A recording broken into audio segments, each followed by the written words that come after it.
അതായത് ഞങ്ങളുടെ ഞങ്ങൾക്ക് ഇന്ന് ഞങ്ങളുടെ തോരൻ വെപ്പ്. ഇത് ഞങ്ങളുടെ വീടാണ്. നല്ല അടിപൊളി ചീരയാണ്. ഇതിൻ്റെ പേര് എനിക്ക് അറിഞ്ഞുകൂടാ കേട്ടോ, എന്നാലും ഞാൻ പറയുകയാണ്. അടിപൊളി ചീരയാണ് ഇത് തോരൻ വയ്ക്കാൻ.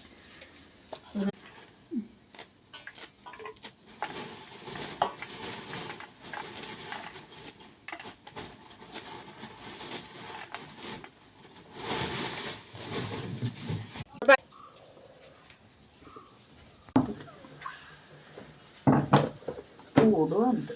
തോരൻ വയ്ക്കാൻ ചട്ടി അടുപ്പ് വെച്ച് ചട്ടി ചൂടായി എണ്ണ ഒഴിച്ച്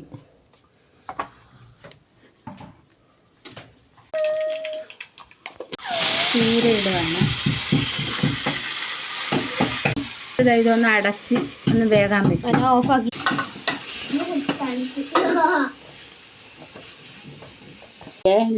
ലൈക്ക് ചെയ്യുക.